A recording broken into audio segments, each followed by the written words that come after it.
Let's start with the pass catchers on the offensive side of the ball. Is this where we let you just give your Andy Isabella love?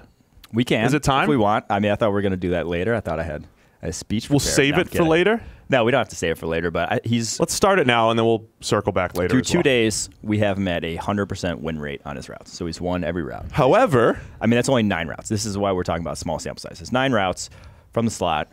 However, he's dropped 3 balls on those 9 routes. That is hilarious. Yeah. But look, it's a bigger deal. So here's the thing. He finished the year with the PFF grade of 93.2. That was by far the highest in the nation. He only had the 6 drops all year, like you said. Passer rating of 129 when targeted. He had such an exceptional season. This is the guy we really wanted to see this week, or one of the guys we wanted to see. Because when you have a smaller school guy, a guy from UMass, you want to see him go up against these corners and how it translates. If the biggest thing in the NFL that you keep saying is getting open among wide receivers, you're not inventing anything new here, but I think when you just re-emphasize it and you think about it logically, like it just makes a ton of sense, right? Just get open. I don't care if you're 6'5", 6'10", or 5'5", just get open. Yes. You're going to catch at least 90% of your passes anyway, right? Like the drops aren't that big of a deal. Yes. So Isabella's shown that he can get open. He did it on tape. So that's important. It's a good number. And I do think that he's also run pretty much solely from the slot, whereas he was running a lot from outside at UMass. Over majority of his routes came not as a slot receiver there. So I would like to see him go outside because I think if you're going to draft him highly, you can't just solely leave him in the slot all game long. You're gonna have to. If you're going to draft a guy in the first round or early second round, you want him to be able to be on the field. Every you snap. want him to be able to do everything. 60 to 70% of the snaps, you want him on the field every single snap. We haven't seen that yet, but I do think there are ways to, exactly. Like what Tyreek Hill does for Kansas City, what Brandon Cooks does for the Rams. I think those are, I don't want to say great comps, but I think you can see that sort of, he has that level of athleticism. I'm not putting him on the same par with those guys, but he has that level of athleticism to where you still take a chance on him. So here's the thing with Isabella. He's the short-looking slot receiver, but he is fast, right? Fast. I mean, he's supposed to run a sub 4.4. We've seen videos. Claimed to have run a 4.26 in training. That's what he said at the podium. I'm just going to stick with sub 4.4. Yeah. My concern with Isabella, correct me if I'm wrong, I don't see that elite speed on film all the time. I just disagree. I think he does. I think he has a second gear, too. So when you compare him, so in the past, we've seen John Ross. Did Ross run a 4.22? 4.22. And that showed up on film. Yes. Will Fuller ran 4.34. 4.31. So that showed up on film. Like there was over and over and over again, John Ross and Will Fuller just ran past people. Is Isabella doing that over and over again against lesser competition? Against lesser competition? Did he even do it at UMass? I thought he did. I didn't see enough plays where he just straight up looked that much faster than everybody. He went for over 200 against Georgia. Yeah, I'm aware. I saw it. One of the best secondaries in the country. But here's the thing I like about him more is I think he tracks the ball really well. Mm-hmm. I think he knows how to set dudes up, set corners up to get open. He lets his route. Sometimes dudes get redirected, right, when they're running. Mm-hmm. When they're running, he gets to where he wants to go, running his route. There's a lot of good things about him. I just don't know if he truly is that elite athlete. Moves. I think he is an elite athlete. I think he's going to test like one. I do worry about his catch radius. If you have a guy over the middle, he has short arms. He's under 5'9". He's not going to be able to get to a lot of off-target passes. But I think the separation he creates itself is, if you pair him with an accurate quarterback, that's not going to be that big of an issue. What about Sam? Sam's concerned because he watched every one of his targets yesterday too, like we did. Sam's concerned with him getting off press. He saw press a handful of times. I mean, press is pretty much the biggest concern with every college receiver translating to the NFL. Not a lot of guys are adept at it because, one, not a lot of guys see it, and it's just the cornerbacks are more physical. You get the long cornerbacks in the NFL, you just don't see those in college. So even if you're good beating press in college, it's a different animal once you get to the NFL. And I mean, we've even seen, I went through and watched all of Brandon Cooks' snaps against press coverage this last year. He's not consistently beating press coverage, but it's the sort of, it's the risk there of you do whiff on a guy like that and you're done. If he does get a clean release against you, you have no recourse. You can't catch up because they're too fast. And Cooks is still obviously a very productive NFL receiver.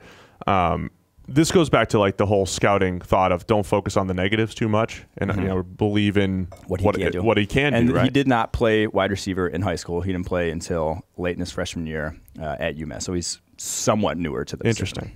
So we will circle back to Isabella. I'll let you give your little speech on where you would take him on your comparisons and all that fun stuff. So he's one of the pass catchers. One of the other guys I was interested in seeing is Deebo Samuel from South Carolina. He was very good in our grading system in 2016, played only a few snaps in 2017, came back this year, had another solid season, forced 21 missed tackles after the catch, almost 10 yards after the catch per reception. He's got some of that wiggle as a route runner. So again, we keep talking about it's way more important to have these receivers who get open.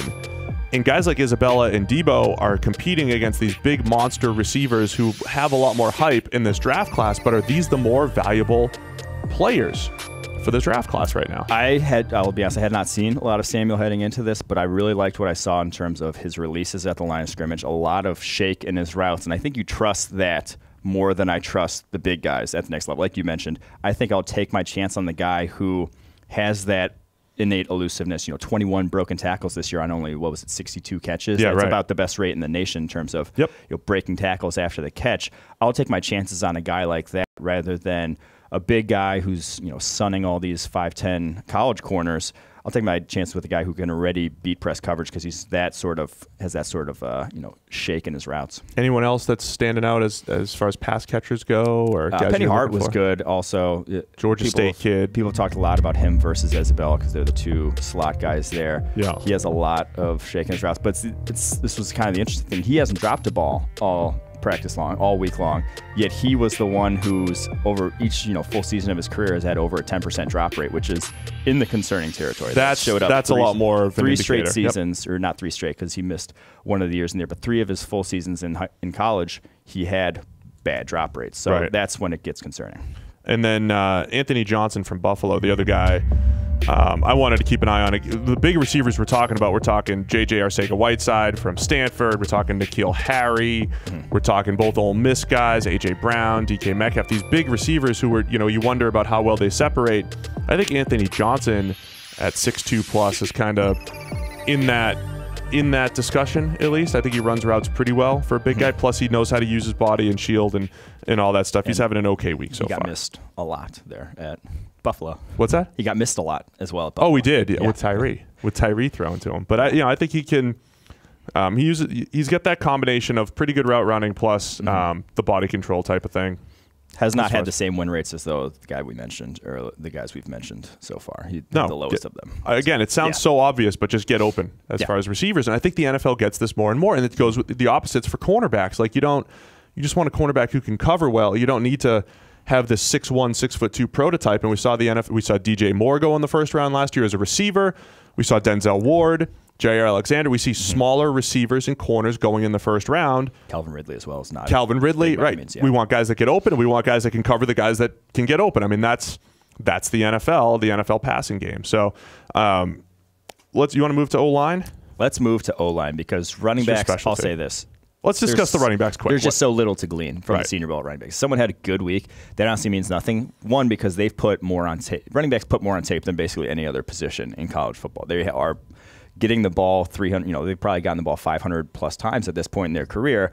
That's a very big sample size to be able to evaluate what they've done. They've probably gotten 50 to 60 targets. Good sample size to evaluate what their hands are like. I think running backs. This means the least out of any of the positions. I'll go back to what you said earlier, though. The extreme examples, I thought Kareem Hunt 2 years ago did a really nice job at this game in one-on-ones. He did very well when he was an actual player. But he was good as a player. Right. Yeah. I thought last year Jalen Samuels from NC State showed a little bit. He showed that he could be a mismatch type of guy against linebackers because he's a tight end / fullback / slot or whatever. So every now and again you can have a guy stand out, but this isn't the place for running backs or linebackers really.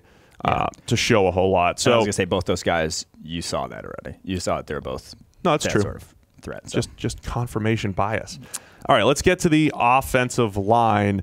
Now, these guys, you get to see one-on-one reps. You get to see a little bit of run blocking and team drills. You do get to see a lot. And, you've got a pretty wide open offensive line class this year. You've got Jonah Williams, who we both agree is probably the best tackle in this class coming out of Alabama, potential top 10 pick.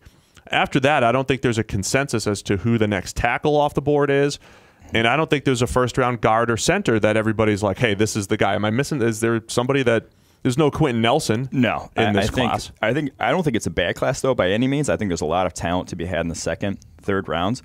But, yeah, like you mentioned, there's not a guy after Jonah Williams that I could point to and be like, yeah, he'll at least be a solid NFL starter. I'm not sure there's really anyone that is at that level just yet, but there's a lot of guys we like on this list for sure. And I think this is the deepest position at the Senior Bowl and the deepest I've seen offensive line talent be down there in Mobile. Well, let's start with the guy I like a lot, Dalton Risner from Kansas State. He's graded unbelievably in our system. 4 straight years of really good grading. Has I think it was like 26 or 27 pressures over 4 years, which is just incredible. You can't always use those numbers, but I mean it just highlights what he's capable of. And played right tackle at Kansas State. He's not like your dancing bear, perfect, tackle prospect, but man, is he strong. He's got good length that he knows how to use. It's not just, he's got long arms. I'm really interested in watching Risner in a lot of these one-on-ones and how he does against guys with really good burst. Yeah, he reminds me of Jack Conklin because he's not perfect. He's not terribly fleet of foot. His pass sets aren't going to win any awards at the moment, but like what you mentioned, his punch is so deadening. His hands are so strong. I go back to the Mississippi State game when he lined up against Montez Sweat the entire game for the most part and really only lost once. I mean, Montez Sweat did not look great and that did not have a great game. He, for the most part, Is that the play where Risner got tripped? No, I don't think play where he got stood up and tripped. He got taken to the outside. I mean, Montez Sweat, his length is difficult to deal with, but he, for the most part, shut him down in that game. We have a text, but it's not from Kelly. We're good. It's not from Kelly. No, so with Risner, you made a comment about Chris Jones of the Chiefs, which, by the way, we'll let you have like a full victory lap episode during draft season because you wanted to put Chris Jones of the Chiefs as like a top 3 player from in the draft a couple years ago, and that's what he's been. He's been outstanding. But you made a comment about him a couple years ago where you're like, man, it doesn't look like he's doing a lot with his hands. It looks like he's just like tapping a guy, and there's pop, like there's power there. That's how Risner looks. When he gets his hands on people, they stop. He stones people, and he does really well against length overall with guys like Montez Sweat. You just didn't get to see him a whole lot against like the bendy, Gumby type of pass rushers that have great speed. No, Big 12, right. There's not a lot. So that's what I wanted to see from Risner this week because I think he's in the first-round mix. I put him in the first round in my last mock draft to the Bengals, and I think he's in that mix. I just need a little bit of confirmation against some better pass rushers. Yeah, we just actually have to see it because the Raiders have screwed up their film, and we haven't gotten to actually watch their one-on-ones for the North. They are supposed to get us the film, Mike. They're supposed to get the film to us so we can grade the one-on-ones, and we're not seeing it come in yet. What about any other offensive linemen and tackle? Let's start with tackles. Any tackles that we have to keep an eye on? Andre Dillard is interesting because he's been very good for Washington State the past handful of seasons and is the first guy to really come out of Washington State at tackle, since like Mike Leach has been there, that actually projects to tackle at the next level. Everyone seemed to be these undersized, fleet of foot, not terribly strong offensive tackles. Joe Dahl. Yeah, they don't emphasize run blocking there. They don't even really practice run blocking. They don't ever get in 3-point stances. He is the first one who actually has the size, the length, the athleticism, and the strength to actually hold up at tackle. And I think, so we have actually graded the Souths. He's done fairly well, only on his 8 reps in one-on-one so far this week. He's the second highest graded tackle there. Yeah, he's interesting because the Washington State system is, it does help in our grading a little bit as far as pass protection goes, but he does have 3 straight years of elite pass blocking grades. And sometimes it's tough to sort out the system players from non-system players, but Dillard has been good for multiple years now. What about on the interior of the O-line? Anybody in particular? I'm looking at Chris Lindstrom, Boston College, Nate Davis out of Charlotte, UNC Charlotte. Charlotte. He looked, I didn't get to see, so we haven't graded their one-on-ones, but I did see on the NFL Network coverage, he is very strong. Might be the strongest base in terms of any of the guards there. Davis has, do you remember? He played tackle there for a while before switching to guard here. He's going to be have that next level. That really deep guard stance? I don't know. Well, we'll have to rewatch. Maybe it was I can't remember if it was the other guard over there. Somebody had like the old Brandon Moore. Remember Brandon Moore? Redskins and Jets. He had this ridiculous, terrible. You're losing me. You can't talk about past NFL stuff. Like 7 or 8 years ago, Mike. Yeah. That's How old are you? 28.